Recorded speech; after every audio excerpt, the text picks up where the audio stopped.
నరసింహతండ గ్రామ పంచాయతీ సందబెండ లావణ్య మాజీ సర్పంచి. ఒక సిసి రోడ్లు కానీ, డంపింగ్ షెడ్ కానీ, పీడ ప్రకరణం కానీ, మార్కెట్ కానీ, ఈ కల్వాటు కానీ ఇవన్నీ చేయడం వల్ల అప్పుల పాలైనం. 2 ఎకరాల భూమి అమ్మడం జరిగింది. అయినా కూడా అప్పులు మిత్తిలకు కూడా సరిపోలేదు. ఇంకా అసలు అట్లే ఉండిపోయినాయి. ఇంకా 10 లక్షలు బిల్లులు రావాలి. ఇండ్లు కోసం అప్లై చేసినాం 2 సార్లు. మాకు ఇల్లు లేదని అంటారు. మీకు ఒక పార్టీ వేరు మేము పెట్టామని అంటారు. పెడతలేరు. మేము పక్క ఊర్లో కిరాయికుంటున్నాము. అక్కడ ఒక ముసలమ్మ వాళ్ళ అమ్మ చనిపోవట్లా ఇక్కడికి వచ్చినాము. మూతబడ్డ స్కూల్లో ఉంటున్నాము. ఆ టీచర్ నిన్న ఉందమని కూడా లెటర్ ఇచ్చింది. ఇవాళ మళ్ళా కాల్ చేయమని ఇద్దరి సార్లను కూడా పంపించింది కాల్ చేయమని. ఈ వర్షంలో ఎటు వెళ్ళలేము. మాకు న్యాయం జరగాలి. ఇటు బిల్లులు కొంచెం ఇల్లు రావాలి మాకు. అక్కనపేట మండల్ నరసింహతండ సర్పంచ్గా మా భార్య ఎన్నికడం జరిగింది.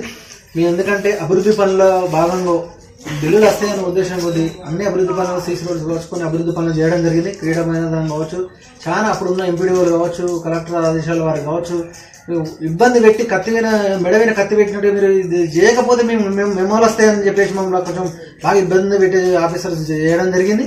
అభివృద్ధి పనుల భాగంగానే మా ప్రజలకు మొత్తం మా గ్రామ పంచాయతీ ప్రజలకు అందరికీ తెలుసు వాస్తవానికి ఎంత అభివృద్ధి జరిగింది. అప్పుడు మా ఊరికి మా తండకు రోడ్లు లేని పరిస్థితి ఉండే.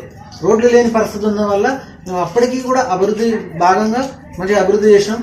ఇంకా ముందు చేయడం చిన్న గ్రామ పంచాయతీ ట్యాంకర్లో మన ట్రాక్టర్ ఈఎంఐలు అటు ఇటే సరిపోయినాయి. మాకు ఎలాంటి అది కాలేదు. మేము ఎకరం భూమి 2 ఎకరాల భూమి కూడా 2 ఎకరాల భూమి మా భార్య పుస్తలు కూడా మన తాడు కూడా బంగారం మొత్తం కుదరబెట్టి అప్పులు తెచ్చా చేసినాం. కరెక్ట్ టైంలో బిల్లులు రాక మీకు అభివృద్ధి వల్ల చేసి అప్పులకి ఇంట్రెస్ట్ కట్టేసి వరకు మాకు సరిపోయింది. పక్క ఊళ్ళో కొందనపల్లి అన్న గ్రామ పంచాయతీ పోయి మేము కిరాయి చూడడం జరిగింది 3 నెలల బట్టి.